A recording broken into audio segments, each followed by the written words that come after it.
प्रकार का फूल भी कहते हैं, जिसको शिडली का फूल भी कहते हैं। पारिजात हार, जितने लोग फेसबुक यूट्यूब पर कथा सुन रहे हैं वो भी इस पारिजात के फूल का दर्शन अवश्य करें। और एलईडियां लगी हुई हैं, उन पर भी आप आराम से पारिजात के फूल का दर्शन कर सकते हैं। पारिजात का पुष्प, हार श्रृंगार का फूल,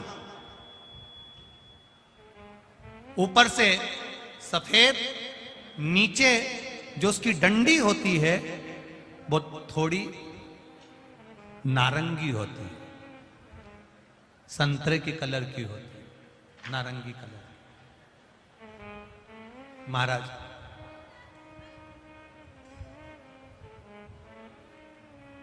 रात्रि में खिलने वाला ये फूल,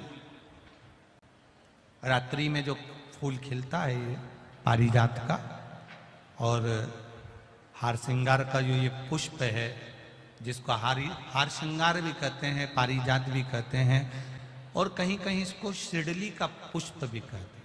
ऊपर से सफेद होता है, नीचे उसकी जो डंडी होती है वो नारंगी कलर की होती है। शिव कथा कर रही है, शिव महापुराण का चरित्र कर रहा है। जिस समय पर संतान की प्राप्ति नहीं होती या किसी कारणवश, किसी कारण से हमारे यहां वंश की वृद्धि नहीं होती, तब देवाधिदेव महादेव की आराधना पारिजात के फूल से करी जाती है। अब उस पुष्प को चढ़ाने का एक तरीका है, जरा ध्यान दीजिएगा। पंच पुष्प शिव महापुराण की कथा आप लोग सुनने के लिए बैठे हो, बड़ी आस लगाकर बैठे हो, उसको समझिए। पारिजात का जो फूल शिव जी को चढ़ता है, भगवान देवाधिदेव महादेव को चढ़ता है, जैसे ये शिवलिंग है, मान लो ये शंकर भगवान का शिवलिंग है, ये जलाधारी है, ये जल नीचे गिरने का स्थान। आप लोगों ने पहले कथा सुनी है ना सबने, आपको सबको मालूम होगा। राइट में गणेश जी का स्थान, लेफ्ट में कार्तिकेय का स्थान, बीच में अशोक सुंदरी की जगह। जहां पर यह शिवलिंग रखा है वो माता पार्वती जी का हस्त कमल, शिवलिंग के रूप में, शंकर भगवान के रूप में यह शिवलिंग है।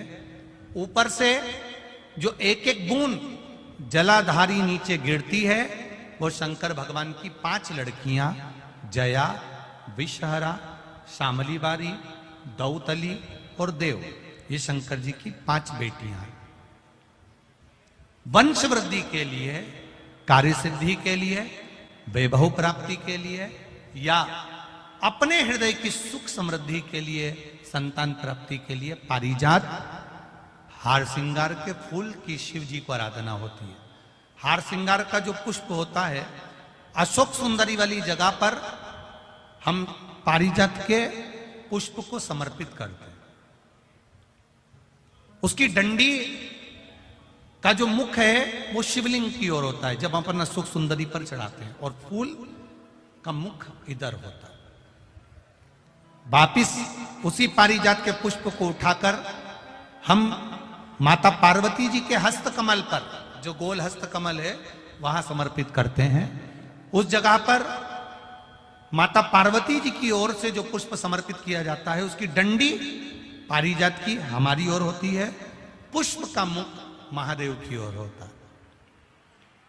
तीसरी जगह, जब हम पारिजात के पुष्प को अशोक सुंदरी पे से उठाकर जगत जननी के हस्त कमल पर रखते हैं, हस्त कमल पे से उठाकर देवाधिदेव महादेव के शिवलिंग पर रखते हैं, उस समय पर पारिजात के पुष्प की डंडी शिवलिंग के ऊपर होती है और फूल का मुख अपनी ओर होता है।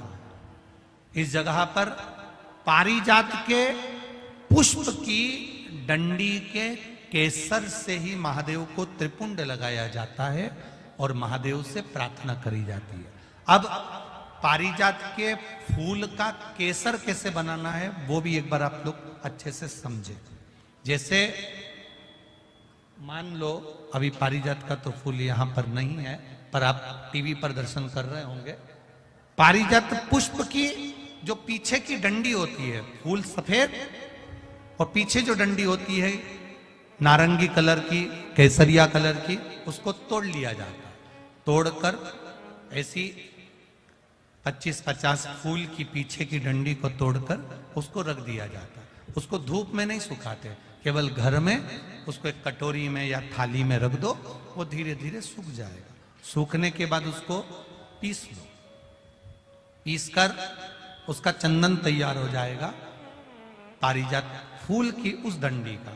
और जिस समय वंश के लिए, सिद्धि के लिए, कार्य सिद्धि के लिए या वैभव प्राप्ति के लिए हम पारिजात का पुष्प देवादिदेव महादेव को समर्पित करते हैं, उस समय इसी को पानी में घोलकर देवादिदेव महादेव को जब आप लगाएंगे तो जैसे केसर घुलती है, केसर का जैसे कलर होता है, केसर जैसी सुगंध करती है, वैसे की वैसे ही ये पारिजात की जो डंडी आप लोगों ने सुखाई है, वही डंडी का जो चंदन बनाया है, शिव जी को लेपन करा है, उस समय पर अपने हृदय की बात आपने जो देवादिदेव महादेव को कही है, बस वही सुगंध हमारे जीवन में आना प्रारंभ हो जाती है। वो पारिजात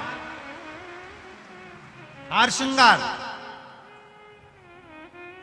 अब जरा ध्यान दीजिएगा, हार श्रृंगार के पुष्प, पारिजात का जो पुष्प है, सोमवार की अष्टमी पड़ने पर यदि हम देवादिदेव महादेव की पारिजात के फूल से आराधना करते हैं, स्मरण करते हैं, तो उसका फल भी हमें अधिक प्राप्त होता है। पारिजात का पुष्प, हम तो यहां तक कहेंगे अगर आपके यहां हार श्रृंगार का पेड़ लगा हो, पारिजात का पुष्प यदि आपके यहां होता हो, रात को खिलता है, सवेरे मिलता है, ऐसा पारिजात का अगर वृक्ष आपके यहां लगा हो तो प्रयास कर लो। 12 महीने शिवरात्रि आती है, बोलो आती कि नहीं आती?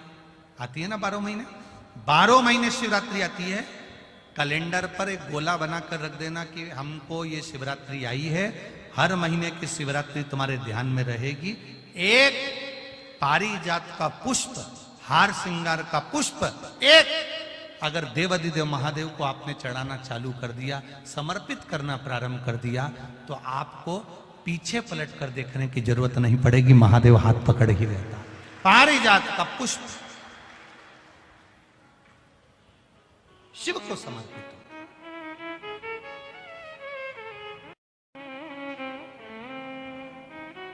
सफेद कलर का पुष्प है, आप टीवी पर दर्शन कर रहे होंगे।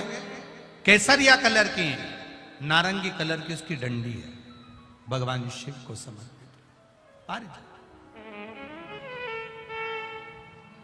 जब हम देवादिदेव महादेव को जल समर्पित करते हैं, भगवान शंकर को जब हम जल चढ़ाते हैं, उस समय पर भी भगवान को, अगर तुम्हारे पास में थोड़ा सा पारिजात की जो डंडी है सुखाई है, आपने पारिजात फूल के नीचे की जो डंडी है उसको तुमने सुखाकर अगर चंदन बनाया है, तो वो चंदन आप प्रतिदिन भी देवादिदेव महादेव को समर्पित कर सकते हो। पारिजात पुष्प।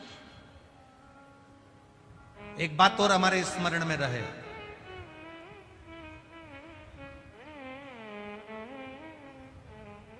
भगवान शिव को जो ये 5 तरह के पुष्प समर्पित करे जाते हैं, इन पुष्पों की डंडी जो पीछे लगी होती है, इसको तोड़ा नहीं जाता शिव जी को चढ़ाते समय। इसका स्मरण आपको रहे। ये शिवलिंग है, ये गोल जलाधारी है, ये सामने चरण है। करें दर्शन सबने। ये 2 सामने जो चरण है, इसके बीच में सुख सुंदरी है। कभी कभी विशेष कोई अवसर आए, सोमवार की अष्टमी पड़ जाए या कोई विशेष प्रदोष का दिन पड़ जाए, और आपको लग रहा हो कि मेरा महादेव को मैं जल चढ़ाते चढ़ाते इतना समय हो गया, मेरा महादेव नहीं सुन रहा, तब कभी कभी ऐसा मन में आए कि क्यों नहीं सुन रहा, तब लोटा भरकर जब जल लेकर जाओ, गणेश जी को चढ़ाया, अशोक सुंदरी को चढ़ाया, षडानंद कार्तिकेय को चढ़ाया, माँ जगत जननी जगदम्बा माँ पार्वती को चढ़ाया। वही जल ले जाकर बेलपत्री के वृक्ष पर चढ़ाया। शिव जी को अर्पण नहीं कर पाए। और सरल भाषा में समझ लो इसको, किसी किसी माता को आपने देखा होगा, किसी किसी व्यक्ति को आपने देखा होगा कि वो शिव मंदिर में जाता है, शिव जी को भले जल नहीं चढ़ाता है, पर शंकर भगवान के मंदिर में जाकर इतनी सफाई कर देता है, जहां शंकर भगवान का कहीं बेलपत्र वगैरह पड़ा हुआ है उसको उठाएगा, बीनेगा, फिर यहाँ से धोएगा, श्रृंगार करेगा, यहाँ से साफ करेगा, साफ करके जो पानी जा रहा है वहाँ साफ करेगा, साफ करके एकदम क्लीन करके फिर शंकर भगवान को पोंछ कर स्नान कराकर जल चढ़ाकर फिर उनका श्रृंगार करता रहता है। कभी कभी आपके साथ में भी ऐसा हुआ होगा, आपने भी करा होगा, ऐसा नहीं कि नहीं करा। कभी कभी सब दूर सफाई के बाद शिवलिंग की सफाई करना भूल गया, या शंकर जी के शिवलिंग पर जल चढ़ाना भूल गया, जल चढ़ाकर आ गया। अब आ तो गया, पर चिंता देवादिदेव महादेव को लग गई। मेरा था, भक्त था, उपास करता था, शिवरात्रि का व्रत करता था, पशुपति व्रत करता था, सोमवार सावन के करता था, 16 सोमवार करता था, पर आज इसको ना जाने क्या हो गया कि ये मेरे ऊपर जल ना चढ़ाकर सब दूर जल चढ़ाकर चले गया। देवादिदेव माता पार्वती जी से कह देते हैं, सुन पार्वती, अगर कोई भूलवश भी मुझ पर जल चढ़ाना भूल जाए और तेरे हस्त कमल पर जल चढ़ा कर जाए, तो पार्वती जितना फल मैं प्रदान करूं उससे दुगना फल तुझे प्रदान करना है। ये शिव कह रहे। भारी हो बाबा को काटने में, फाइल में से नाम इतनी जल्दी कटता नहीं है, बहुत दम लगाना पड़ती है। शंकर भगवान को भी कहना पड़ता है ब्रह्मा जी को कि कर रहा हूं। ब्रह्मा जी बोले इसका भाग्य मत पलट देना, बहुत बेकार कर्म कर कराया। शंकर जी बोले पानी चढ़ाता रहेगा तो मेरा शिवलिंग भी गलता रहता है, तो फिर सिग्नेचर भी तो गलेंगे। रुक तो सरिए तू जरा, इसने जो कर्म करा है इतनी जल्दी फाइल को छुपाना दम चाहिए, केस भारी है और चारों तरफ हाहाकार मच रहा है। जो तुमने पूर्व में कर्म करा है वो कर्म तो तुमने ऐसा कर दिया, अपने को मालूम नहीं, पर जो कर्म कर कर आए हो उस कर्म का भोग तो मनुष्य के शरीर में भोगना है। पर सारे पाप तुम्हारे चारों तरफ से हाहाकार कर रहा है, ये पापी है, इसने ये करा, इसने वो करा, पूर्व में इसने ऐसा करा वैसा करा, तो अब इतनी हाहाकार मच रही है। अब देखो किसी व्यक्ति के लिए इतनी हाहाकार मचे तो लोग सोचे कि आखिर बात क्या है, तो वहां पर पहुंचे लोग बात करने के लिए, आखिर हुआ क्या, क्या हो गया, फिर फाइल देखो, ये देखो, वो देखो, तो उसी तरह हाहाकार मच रहा है सब दूर से। तो भगवान शंकर भी कहते हैं थोड़ा समय लगेगा, चिंता मत कर, तू भक्ति मत छोड़ना, छोड़ मत देना, एक लोटा पानी बिल्कुल मत छोड़, जपे जा, लगे जा, करे जा।